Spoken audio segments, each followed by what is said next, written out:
ફાટક બંધ પડતા લીલિયા સિવિલ હોસ્પિટલ જવાનો માર્ગ થયો બાધિત, વાહનોની કતારો લાગી। લીલિયા રેલવે ટ્રેકનું ફાટક બંધ પડતા ટ્રાફિક જામ સર્જાયો હતો। ગારિયાધાર ભાવનગર જતા માર્ગ પરનું ફાટક બંધ પડતા ટ્રાફિક જામ સર્જાયો હતો।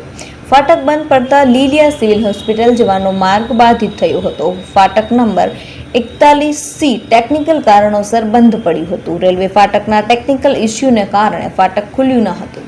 ફાટક બંધ રહેતા બંને તરફ વાહનોની કતારો લાગી હતી।